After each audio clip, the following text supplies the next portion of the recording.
Hello student, good morning. Online classes में आपका स्वागत है। आज डीएसएमएस यूनिट 2 का पार्ट 10, ठीक। इसमें क्या है कि कल जब पार्ट 9 के बारे में हम क्या डिस्कस कर रहे थे, डिजाइन ऑफ रिवेट जॉइंट, ठीक है। कल इसी के बारे में हम लोग ने क्या किया था, डिस्कस किया था कि रिवेट जोड़ का अभिकल्पन। उसमें हमने पहला स्टेप क्या था, डायामीटर ऑफ रिवेट, ठीक है। रिवेट का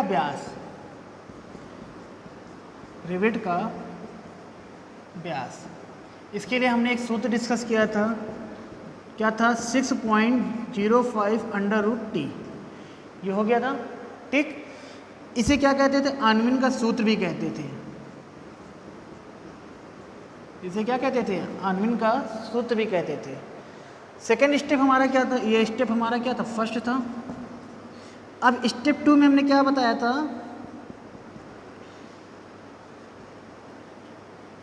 पिच एंड रिवेट वैल्यू, मतलब कि पिच तथा रिवेट मान को क्या करना है, ज्ञात करना है, ठीक है।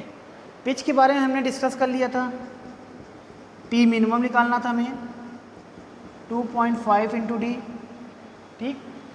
दूसरा क्या था, पी मैक्स था 32 टी इन और 300, टेक अ लेस वैल्यू, मतलब कि जो सबसे कम वैल्यू होगी। दोनों में क्या कंपेयर करना, जो सबसे कम होगी इसी वैल्यू को क्या करना है, पुटअप करना है, ठीक। इतने पॉइंट हो गए थे। उसी के आगे कंटिन्यू करते हैं। अब देखिए, जैसे मान लीजिए आपको तो ये पता हो गया, अब मान लीजिए बाई चांस आपको ये ना पता हो कि पिच का मान हमें पता ही ना हो, तो पिच कैसे निकालेंगे। उसके लिए दूसरा भी मेथड होता है, हमारा पीटी बराबर पीबी व पीबी में पीएस व पीबी में जो क्या हो, लेस वैल्यू लगे, जो कम होगी, ठीक है। अब पीटी के लिए हमने सूत्र क्या होता है, ये होता है P minus D into T into sigma A T, ठीक है। यही सूत्र होता है, क्योंकि जब प्लेट में जब तनन सामर्थ्य होती है तो इसमें क्या होता है, रिवेट लगाए जाते हैं, ठीक है। तो ये प्लेट्स होते हैं, तो प्लेट के जो बीच की दूरी होती है, ठीक है, ये प्लेट के बीच की, तो इसको क्या करते हैं, टोटल ये हमारी थिकनेस ऑफ प्लेट है, तो इसके माध्यम से हम क्या करते हैं, निकालते हैं।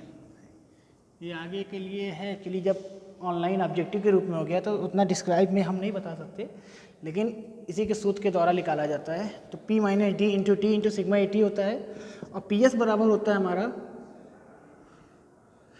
PS बराबर होता है π/4 D square into tau V F, ठीक है।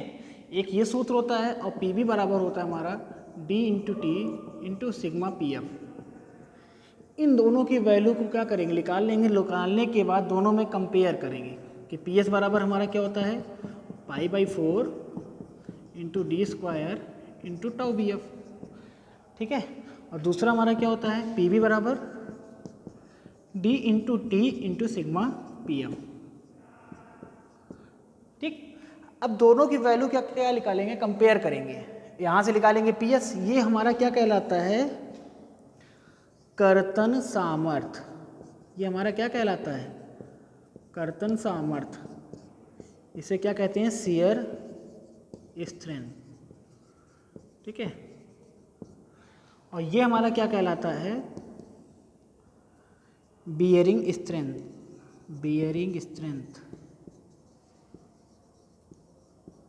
इसे हिंदी में क्या कहते हैं, धारण सामर्थ्य,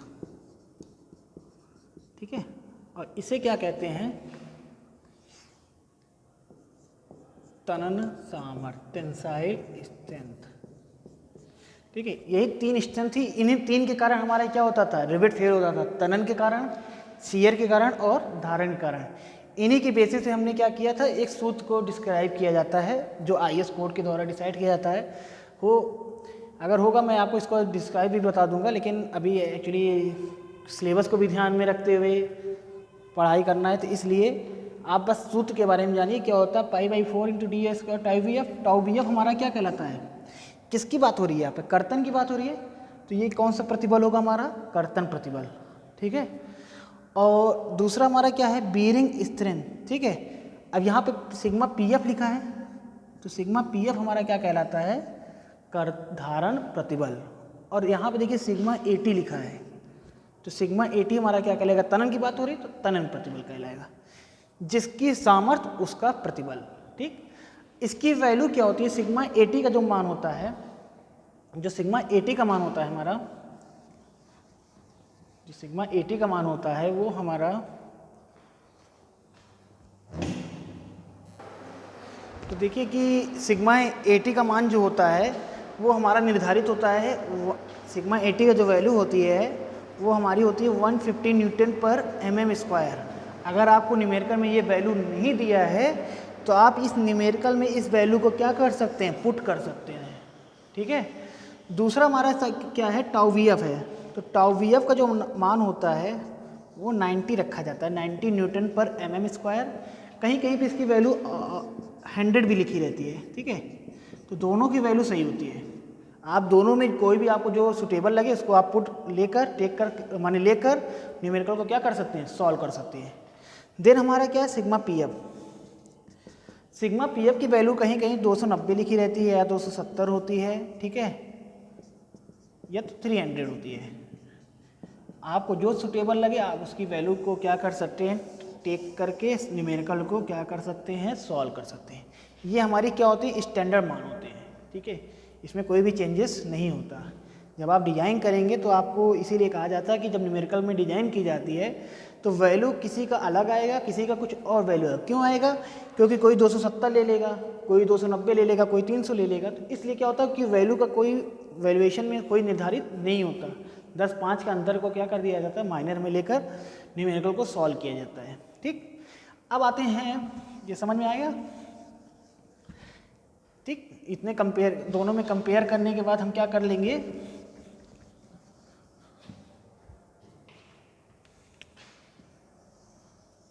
ठीक है, क्या करेंगे यहाँ से, पी टी बराबर पता है P minus D into T into sigma A T, ठीक। और पी एस बराबर बता दिया था pi by 4 D square tau V F, ठीक है। और दूसरा क्या था, और बराबर पी भी बराबर निकालते हैं तो D into T into sigma P F, ठीक। अब क्या करेंगे, अब देखिए हमें जो न्यूमेरिकल रहेगा तो टी का मान पता रहेगा, सिग्मा ए टी तो हमें ऑलरेडी पता ही रहेगा, टाउ वी एफ भी हमें क्या होगा, पता ही होगा, सिग्मा पी एफ भी पता होगा, डी हमें ऑलरेडी पता रहेगा। डी और टी जब पता रहेगा तो इसमें अननोन हमारा क्या बच रहा है, अननोन हमारा क्या बच रहा है, मात्र पी। क्या है ये, पिच है, तो यहाँ से हम क्या निकाल लेंगे, पिच की वैल्यू को निकाल लेंगे। एक मेथड ये होता है, दूसरा मेथड ये होता है, दोनों में जो आपको सुटेबल लगे, ठीक। इसके बाद आते हैं, इसी में देखिए अभी तक हमने पिच के मान के लिए निर्धारित कर लिया, पहला मान निकाल लिया हमने इसमें। अब दूसरा मान हमारा क्या है, रिवेट मान। रिवेट मान क्या होता है, सेकेंड वैल्यू निकालना है, रिवेट वैल्यू। तो रिवेट वैल्यू उसे कहते हैं जब कर्तन और धारण प्रतिबल, धारण सामर्थ्य में जो सबसे कम होता है वही हमारा क्या कहलाता है, रिवेट वैल्यू।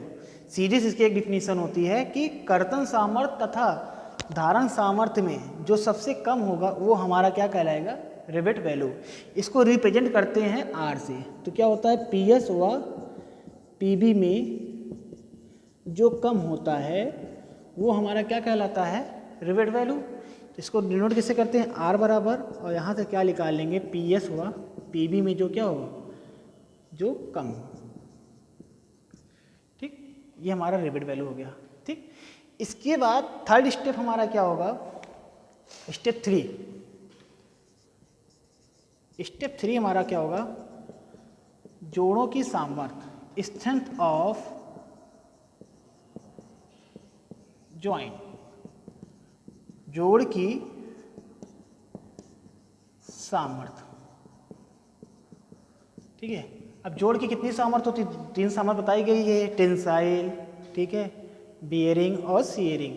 तो इन्हीं के बेसिस हमको निकालना है क्या है, तीनों की सामर्थ्य निकालना रहेगा। ठीक है, क्या करना होगा, तीनों के लिए क्या करना होगा, सामर्थ्य निकालना होगा। ठीक है, तो तीनों की क्या करेंगे, सामर्थ्य निकालेंगे। तो सबसे पहली सामर्थ्य हमारी क्या होती है, प्लेट की सामर्थ्य होती है। तो पीटी तनन सामर्थ्य बराबर क्या बताया सूत्र आपको, P minus D into T into sigma 8D। ठीक है, दूसरा हमने क्या बताया, पी एस बराबर pi by 4 into D square into tau V F. ठीक है, तीसरा हमने क्या बताया, पी बी बराबर D into T into sigma P F. ये 3 सूत्र बताए थे। यही 3 सूत्र के बेसिस से हम क्या निकालते हैं, जोड़ की सामर्थ्य। ठीक, अब देखिए जोड़ की सामर्थ्य किसे कहते हैं। पहले देखिए कि जोड़ की सामर्थ्य किसे कहते हैं, जब तनन सामर्थ्य कॉमा कर्तन सामर्थ्य तथा धारण सामर्थ्य में जो सबसे कम होता है वो हमारा क्या कहलाता है, वो हमारा क्या कहलाता है, जोड़ की सामर्थ्य। वो हमारा क्या कहलाता है, जोड़ की सामर्थ्य कहलाता है। ठीक है, कर्तन, तनन, कर्तन और धारण तीनों में जो सबसे कम वैल्यू होगी वही हमारी क्या कहलाएगी, जोड़ की सामर्थ्य कहलाएगी। अब इसमें एक चीज़ आपको नोटिस करना होगा कि जब कहा जाए कि नंबर ऑफ रिवेट की संख्या, मतलब कि जब रिवेटों की संख्या n हो, तो जहाँ जहाँ आपका रिवेट डायमीटर दिख रहा है वहाँ पे आप क्या कर दीजिए, n से मल्टीप्लाई कर दीजिएगा। ये आपको लिखाया नहीं जाएगा, ये आपको नोट होना चाहिए।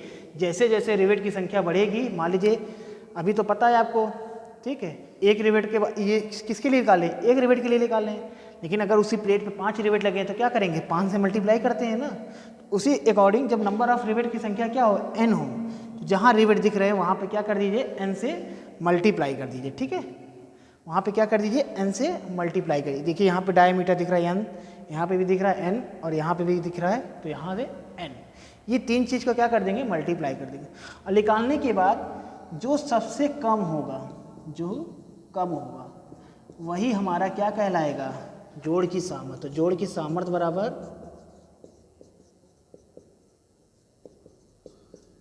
पी एस, पी टी व पी बी में जो कम। ठीक है, यही हमारा क्या कहलाएगा, जोड़ की सामर्थ्य कहलाएगा। ठीक है, अब आते हैं नेक्स्ट स्टेप। नेक्स्ट स्टेप हमारा क्या है, नेक्स्ट स्टेप क्या है हमारा,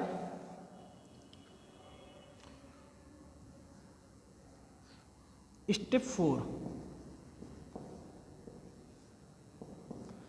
स्टेप 4 हमारा क्या होगा, ठोस प्लेट की सामर्थ्य। ठीक है, स्ट्रेंथ ऑफ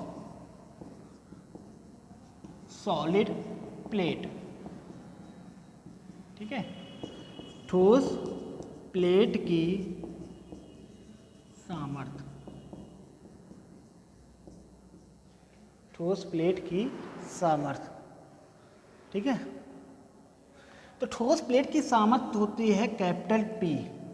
ठोस प्लेट की सामर्थ्य होती है कैपिटल P बराबर होता है हमारा इस पिच गुणे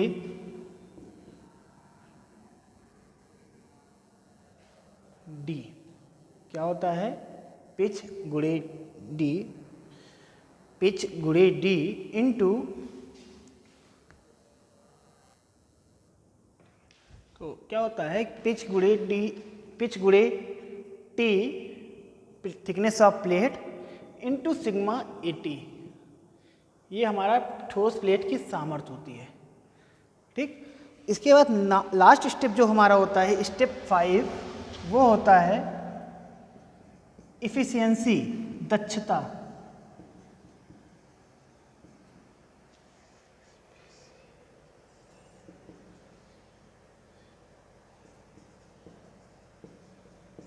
दक्षता, ठीक है, दक्षता हमारा होता है। ठीक है, दक्षता में क्या होता है, दक्षता को नोटिफिकेशन होता है, नोट कैसे कहते हैं, ईटा से। तो ईटा बराबर होता है स्ट्रेंथ ऑफ जॉइंट मतलब कि जोड़ की सामर्थ्य, स्ट्रेंथ ऑफ जॉइंट, ठीक है, बटे ठोस प्लेट की सामर्थ्य, स्ट्रेंथ ऑफ सॉलिड प्लेट, ठीक है, गुणे। अब जब इफिशियंसी मतलब क्या होता है, दक्षता, उसकी कितने अच्छे, उसके क्या है, इसके अच्छे कितने गुण हैं, कितनी उसकी अच्छी सामर्थ्य है, वो कैसे फाइंड आउट होती, इफिशियंसी के द्वारा। तो दोनों में क्या है, देखिए स्ट्रेंथ, कितनी उसकी स्ट्रेंथ है, तो कितना परसेंटेज होगा, जब परसेंटेज की बात कर देगा तो वहाँ पे कितना की मल्टीप्लाई कर देना है हमें, 100 से, ठीक। तो ये हमारा किसके लिए सूत्र होता है, दक्षता के लिए होता है, इफिशियंसी के लिए होता है, ठीक। देखिए जो ये आपका डिजाइन ऑफ रिवेट है, अब जैसे ऑब्जेक्टिव ग्रुप में क्या क्वेश्चन पूछ सकता है कि स्ट्रेंथ ऑफ सॉलिड प्लेट के लिए कौन सा सूत्र प्रयोग किया जाता है, तो P बराबर P into T into sigma A T, ठीक, जहाँ सिग्मा ए टी बराबर क्या है, तनन प्रतिबल, T बराबर थिकनेस ऑफ प्लेट, P बराबर पिच, ठीक।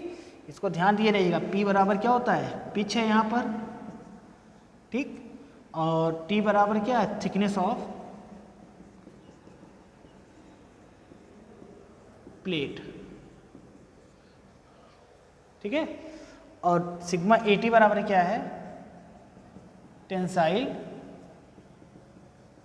स्ट्रेस, ठीक है।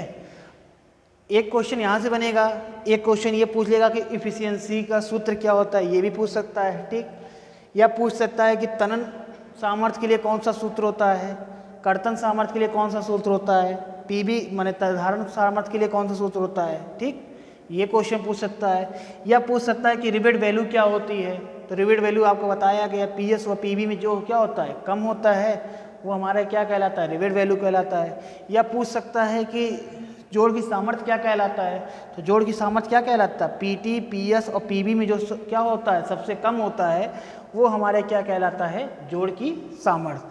देखिए क्वेश्चन तो आपको सिलेबस के अकॉर्डिंग तो ऐसे जो अगर पुराना सिलेबस था, जैसे जिस पैटर्न पेपर होना चाहिए था उस पैटर्न के अकॉर्डिंग तो न्यूमेरिकल कराने की ज़रूरत होती नहीं है, लेकिन आपको क्या है कि पैटर्न थोड़ा क्या है कि ऑब्जेक्टिव में है, तो ऑब्जेक्टिव में तो हमको न्यूमेरिकल कराने की आवश्यकता नहीं है, लेकिन क्या है कि आपको समझने के लिए एक आध न्यूमेरिकल हम आपको सॉल्व करवाएंगे, लेकिन वो हम नेक्स्ट क्लास में करवाएंगे, ठीक है।